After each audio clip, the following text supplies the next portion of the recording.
तो चलिए प्यारे बच्चों, आज का क्लास आप सभी बच्चों के लिए काफी ज्यादा इंपॉर्टेंट है, क्योंकि आज के क्लास में हम लोग पढ़ने वाले हैं क्लास 12th हिंदी का 35 वेरी वेरी इंपॉर्टेंट ऑब्जेक्टिव, जो आपके 2024 बोर्ड परीक्षा के लिए काफी ज्यादा इंपॉर्टेंट है। तो आज के क्लास को आप सभी ध्यान से देखिएगा और इन सारे प्रश्नों को अच्छे से याद कर लीजिएगा। चलिए क्लास को स्टार्ट करते हैं और आप सभी हमारे साथ चैट सेक्शन और कमेंट सेक्शन में आंसर लगाते चलिएगा।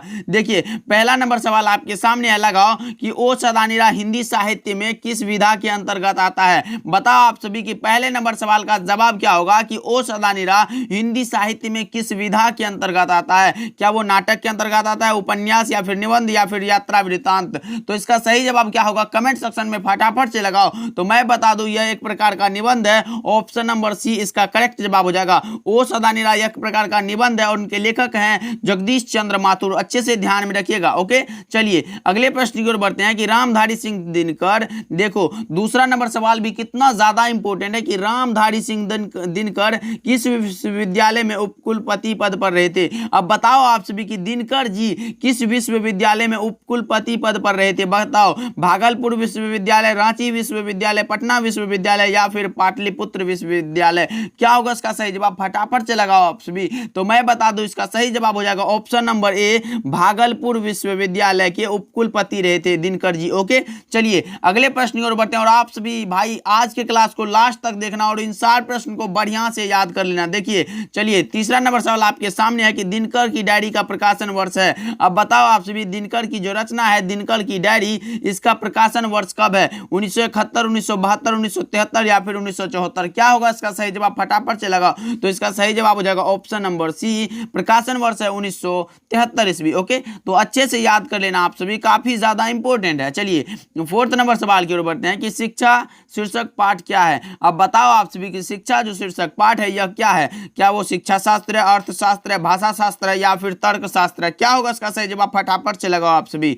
तो शिक्षा जो है भाई यह एक शिक्षा शास्त्र है, ऑप्शन नंबर ए इसका राइट आंसर हो जाएगा। लगा लो आप सभी। और इनके रचनाकार हैं जे कृष्ण मूर्ति जी। क्या जे कृष्ण मूर्ति का फुल नाम है जिद्दू कृष्ण मूर्ति। तो अच्छे से ध्यान में रखिएगा। ओके चलिए फिफ्थ नंबर सवाल की ओर बढ़ते हैं। The first and last freedom, the first and last freedom किनकी रचना है। अब बताएंगे आप सभी कि the first and last freedom किनकी रचना है। क्या वो जयप्रकाश नारायण की रचना है, रामधारी सिंह दिनकर की रचना है, जे कृष्ण मूर्ति की रचना है या फिर उदय प्रकाश की रचना है। क्या होगा इसका सही जवाब कमेंट सेक्शन में फटाफट से लगाओ आप सभी। तो मैं बता दूं इसका सही जवाब हो जाएगा the first and last freedom रचना है जे कृष्ण मूर्ति की। क्या जे कृष्ण मूर्ति की रचना है, option number C is the correct answer of this question. अच्छे से ध्यान में रखिएगा। ओके चलिए सिक्स नंबर सवाल देखिए क्या कह रहा है कि नाभादास किस प्रकार के भक्त कवि थे। अब बताओ आप सभी कि नाभादास किस प्रकार के भक्त कवि थे। तो आप लगा दो जी, सगुनोपासक राम भक्त कवि थे। राम भक्त का ऑप्शन नंबर ए इसका राइट आंसर हो जाएगा, सगुनोपासक राम भक्त कवि थे। ध्यान में रहेगा ना। ओके चलिए अगले प्रश्न की ओर बढ़ते हैं। 7 नंबर सवाल देखिए क्या कह रहा है कि हिंदी का समन्वयवादी कवि किसे माना जाता है। अब बताओ आप सभी कि हिंदी का समन्वयवादी कवि किसे माना जाता है। क्या तुलसीदास को, जयसी को, मीराबाई को या फिर सूरदास को। क्या होगा इसका सही जवाब फटाफट से लगाओ आप सभी। तो हिंदी का समन्वयवादी कवि तुलसीदास को माना जाता है, option number A right answer हो जाएगा। अच्छे से ध्यान में रखिएगा। ओके चलिए नेक्स्ट सवाल की ओर बढ़ते हैं कि अपने लेखन में मोपासा ने कैसे समाज के चाल चरित्र को बेपर्द किया है। अब बताओ आप सभी अपने लेखन में मोपासा ने समाज के कैसे चाल चरित्र को बेपर्द किया। क्या वो संपन्न, बुर्जुआ, विपन्न या फिर दरिद्र। क्या होगा इसका सही जवाब। तो इसका सही जवाब हो जाएगा option number B, bourgeois. Okay तो option B is the right answer of this question. Maupassant यानी गाई डी मोपासा इसका फुल नाम है और इनके चैप्टर का नाम है रस्सी का टुकड़ा। ये प्रतिपूर्ति का सवाल है तो अच्छे से ध्यान में रखिएगा। ओके चलिए नेक्स्ट सवाल की ओर बढ़ते हैं। निरीक्षण करने वाले के लिए एक शब्द क्या होगा। निरीक्षण करने वाला के लिए एक शब्द क्या होता है बताओ आप सभी। तो ये हो जाएगा निरीक्षक होता है, निरीक्षक होता है। ऑप्शन नंबर सी इसका राइट आंसर हो जाएगा, निरीक्षक सही जवाब हो जाएगा। चलिए 10 नंबर सवाल की ओर बढ़ते हैं। देखिए 10 नंबर सवाल क्या कह रहा है कि कमल नयन शब्द में कौन सा समास है। अब बताओ भाई कमल नयन शब्द है और इसमें समास पूछा गया। बताओ आप सभी क्या होगा इसका, यानी कमल कमल के समान जिसका नयन हो। बताओ क्या होगा इसका सही जवाब? तो ये भाई कर्मधारय है, ऑप्शन नंबर सी लगा लो, option number C is the right answer. Okay, चलिए अगले प्रश्न की ओर बढ़ते हैं कि आजीवन शब्द में कौन सा समास है। अब लगाओ आप सभी कि आजीवन शब्द में कौन सा समास है। मैंने कितनी बार बताया है, आजीवन अव्ययी भाव, आजीवन अव्ययी भाव, ऑप्शन नंबर ए इसका राइट आंसर हो जाएगा, लगा लो आप सभी। एंड अगले प्रश्न की ओर बढ़ते हैं कि जिसने यश प्राप्त किया हो। अब बताओ आप सभी, जिसने यश प्राप्त किया हो उसके लिए एक शब्द क्या होगा? जिसने यश प्राप्त किया है उसके लिए होता है यशस्वी, ऑप्शन नंबर ए इसका राइट आंसर हो जाएगा। अच्छे से ध्यान में रखिएगा, जिसने यश प्राप्त किया है उसके लिए एक शब्द होगा यशस्वी। ओके, चलिए 13 नंबर सवाल की ओर बढ़ते हैं कि चित्ररेखा किसकी रचना है। चित्ररेखा बताओ किसकी रचना है, बताओ आप सभी फटाफट से लगाओ। चित्ररेखा, कहरानामा, मसलानामा, इनकी ऑप्शन नंबर ए लगा दो। जायसी की रचना है भाई, चित्ररेखा, कहरानामा, मसलानामा, ये जायसी की रचना, option number A right answer हो जाएगा। ओके, चलिए उन्नति का विलोम क्या होगा भाई? उन्नति का विलोम क्या होगा बताओ सभी? उन्नति का विलोम हो जाएगा अवनति, उन्नति का उल्टा अवनति हो जाएगा, तो option number A right answer हो जाएगा 14 का। ओके, तो अच्छे से ध्यान में रखिएगा, आज की क्लास में हम लोग मात्र 35 ऑब्जेक्टिव करेंगे और लास्ट में बताना कितना सही कर पाते और सही सही बोलना। ओके, चलिए 15 नंबर सवाल देखो आपके सामने है, स्वदेश का विलोम शब्द क्या होगा? स्वदेश, स्व मतलब अपना, परदेश हो जाएगा, विदेश हो जाएगा, ऑप्शन नंबर डी इसका राइट आंसर हो जाएगा, स्वदेश का विदेश हो जाएगा। अच्छे से ध्यान में रखिएगा। चलिए नेक्स्ट सवाल की ओर बढ़ते हैं। 16 नंबर सवाल आपके सामने है कि पंचायती राज में खो गए, पंचायती राज में जैसे खो गए पंच परमेश्वर, यह पंक्ति किस शीर्षक पाठ से आई है? बताओ आप सभी। तो यह आई है गांव का घर कविता से। क्या? गांव का घर, जो कि ज्ञानेंद्र पति की रचना है। तो इस कविता को पढ़िएगा, बहुत ही ज्यादा मजा आएगा, ऑप्शन नंबर ए इसका राइट आंसर हो जाएगा। ओके, चलिए नेक्स्ट सवाल की ओर बढ़ते हैं। वजीरा सिंह किस कहानी का पात्र है? बताओ जी, वजीरा सिंह किस कहानी का पात्र है? उसने कहा था कहानी का पात्र है वजीरा सिंह, और पात्रा कौन सी है? आगे देखो एक ऑप्शन दिया गया है, देखो क्वेश्चन में दिया गया, सूबेदारनी किस कहानी की पात्रा है? देखो ये भी उसने कहा था हो जाएगा, option number B is the correct answer of this question. अच्छे से ध्यान में रखिएगा, ये आपके बोर्ड परीक्षा में पूछा गया सवाल है और 2023 में पूछा गया ये सवाल। देखिए 19 नंबर सवाल देखिए क्या कह रहा है कि धांगड़ों को 18वीं शताब्दी के अंत में किस कार्य के लिए लाया गया था? अब बताओ आप सभी 19 का सही जवाब क्या होगा? तो नील की खेती के लिए भाई, नील की खेती के लिए, option number A right answer हो जाएगा। अच्छे से ध्यान में रखिएगा। ओके, चलिए देखो 20 नंबर सवाल क्या कह रहा है कि मुक्ति बोध का पूरा नाम क्या है? अब बताओ आप सभी, मुक्ति बोध का पूरा नाम है गजानन माधव मुक्ति बोध। क्या? गजानन माधव मुक्ति बोध। तो अच्छे से ध्यान में रखिएगा भाई, काफी ज्यादा महत्वपूर्ण सवाल है।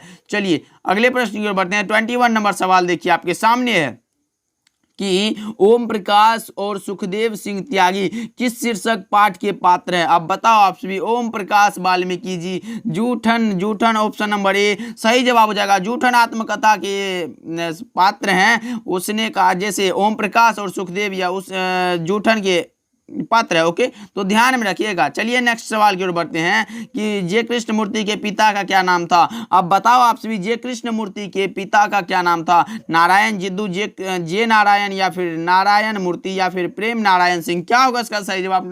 22 का सही जवाब हो जाएगा नारायण जिद्दू। कहाँ है? ऑप्शन नंबर ए में दिया गया है नारायण जिद्दू, सही जवाब हो जाएगा 22 का सही जवाब नारायण जिद्दू। ओके, चलिए नेक्स्ट सवाल की ओर बढ़ते हैं। भगत सिंह की रचना निम्न में से कौन है? अब बताओ आप भी। संपूर्ण क्रांति के लेखक हैं जयप्रकाश नारायण। क्या? जयप्रकाश नारायण हो जाएगा। और एक लेख और एक पत्र भगत सिंह की रचना है। ओ सदानीरा जगदीश चंद्र माथुर की रचना, उसने कहा था जो है रचना है ये चंद्रधर शर्मा गुलेरी की। तो ये पूछा गया है भगत सिंह की रचना, एक लेख और एक पत्र, ऑप्शन नंबर बी सही जवाब हो जाएगा, लगा लो आप सभी। एंड चलते हैं 24 नंबर सवाल की ओर। देखिए संधि कितने प्रकार के होते हैं? स्वर संधि, व्यंजन संधि और विसर्ग संधि। अब बताओ आप सभी कितने होते हैं? तो 3 लगा लो जी, ऑप्शन नंबर ए सही जवाब हो जाएगा। अच्छे से ध्यान में रखिएगा। चलिए 25 नंबर सवाल की ओर बढ़ते हैं कि ज्ञानेंद्र पति को संशयात्मा के लिए, देखिए जी ज्ञानेंद्र पति को संशयात्मा के लिए कौन सा पुरस्कार दिया गया था? बताओ आप सभी। ज्ञानेंद्र पति को, यानी गांव का घर, इन्हीं की रचना, गांव का घर ज्ञानेंद्र पति की रचना को कौन सा संशयात्मा के लिए कौन सा पुरस्कार दिया गया था? बताओ आप सभी। ज्ञानपीठ पुरस्कार, पहल सम्मान, साहित्य अकादमी पुरस्कार, या फिर इनमें से कोई नहीं। 25 का सही जवाब हो जाएगा साहित्य अकादमी पुरस्कार दिया गया था। और कब दिया गया था? तो ये भी ध्यान में रखिएगा 2006 2006 में दिया गया था संशयात्मा के लिए साहित्य अकादमी पुरस्कार। किसको? ज्ञानेंद्रपति को। ओके, चलिए नेक्स्ट सवाल की ओर बढ़ते हैं। ज्ञानेंद्रपति के माता जी का क्या नाम है? अब बताओ आप सभी। ज्ञानेंद्रपति के माता जी का नाम है सरला देवी। क्या? सरला देवी। तो option number C right answer हो जाएगा, लगा लो आप सभी। और इनके पिताजी का नाम है देवेंद्र प्रसाद चौबे। ये भी ध्यान में रखिएगा, पिताजी का नाम पूछेगा तो देवेंद्र प्रसाद चौबे लगाइएगा, सही जवाब हो जाएगा। एंड चलिए अगले प्रश्न को बढ़ते हैं। 27 नंबर सवाल आपके सामने है। लोग भूल गए हैं, लोग भूल गए हैं किनकी रचना है? अब बताओ आप सभी, लोग भूल गए हैं किनकी रचना है? तो यह रचना है किसकी? रघुवीर सहाय की। ऑप्शन नंबर बी इसका सही जवाब हो जाएगा। और रघुवीर सहाय को लोग भूल गए हैं रचना पर साहित्य अकादमी पुरस्कार भी प्राप्त हुआ था, तो अच्छे से ध्यान में रखिएगा। चलिए 28 नंबर सवाल आपके सामने है। जिसका जन्म पहले हुआ हो, यानी बड़ा भाई के लिए एक शब्द क्या होगा? या फिर बड़ा होगा, पूर्वज होगा, अग्रज होगा या फिर अनुज होगा? तो बड़ा भाई के लिए अग्रज होता है। ऑप्शन नंबर सी इसका करेक्ट जवाब हो जाएगा, अच्छे से ध्यान में रखिएगा। ओके, चलिए नेक्स्ट सवाल की ओर बढ़ते हैं। जो खाने के योग्य हो, जो खाने के योग्य हो वह क्या होगा? वह होता है भाई खाद्य। ऑप्शन नंबर सी सही जवाब हो जाएगा, अच्छे से ध्यान में रखिएगा आप सभी। एंड चलते 30 नंबर सवाल की ओर बढ़ते हैं। देखिए, हिंदी साहित्य का सूर्य किसे कहा गया है? अब बताओ आप सभी कि हिंदी साहित्य का सूर्य किसे माना जाता है? यह माना जाता है सूरदास को, महाकवि सूरदास जी को। ऑप्शन नंबर ए सही जवाब हो जाएगा। चलिए 31 नंबर सवाल की ओर बढ़ते हैं कि प्रेम के पीर के कवि कौन है? बताओ आप सभी, प्रेम मार्गी कवि कौन है? प्रेम के पीर के कवि हैं मलिक मोहम्मद जैसी। एक नैन कवि मोहम्मद गुनी, सोई भी मोहा जेई कवि सुनी। भाई मलिक मोहम्मद जैसी, option number A right answer हो जाएगा। ओके, चलिए 32 नंबर सवाल आपके सामने है कि जूठन शीर्षक आत्मकथा में स्कूल के हेडमास्टर का क्या नाम है? भाई कलीराम। ऑप्शन नंबर ए सही जवाब हो जाएगा। ओके, तो ध्यान में रखिएगा। चलिए देश विदेश में कौन सा समास है? भाई देश और विदेश भाई द्वंद्व समास लगा। Option number D right answer हो जाएगा, अच्छे से ध्यान में रखिएगा। ओके, चलिए 34 नंबर सवाल आपके सामने। रोज कहानी के कहानीकार का नाम क्या है? रोज कहानी के कहानीकार का नाम है Sachchidanand Hiranand Vatsyayan. Option number A सही जवाब हो जाएगा, अच्छे से ध्यान में रखिएगा आप सभी। देखिए 35 नंबर सवाल आपके सामने है। एंड लास्ट सवाल होगा आज की क्लास का। देखिए अज्ञेय का निधन कब हुआ था? अब लगा आप सभी, अज्ञेय का निधन कब हुआ था? सच्चिदानंद हीरानंद वात्स्यायन अज्ञेय का निधन कब हुआ था, यानी मृत्यु कब हुआ था? तो यह हुआ था 4 अप्रैल 1987 को। ऑप्शन नंबर डी सही जवाब हो जाएगा। तो चलिए आज हम लोगों ने 35 मोस्ट इंपोर्टेंट ऑब्जेक्टिव को कवर किया, जो आपके लिए इंपोर्टेंट था मैंने कराया। तो मिलते हैं अगले क्लास में, तब तक के लिए इस क्वेश्चन को अच्छे से याद करके रखिएगा। अगले क्लास में भी ऐसे ही धमाकेदार क्लास लाएंगे आप सभी के लिए, इसलिए चैनल पे नए जुड़ रहे हैं तो सब्सक्राइब जरूर कीजिएगा। ओके, मिलते हैं अगले क्लास में, तब तक के लिए टेक केयर, बाय।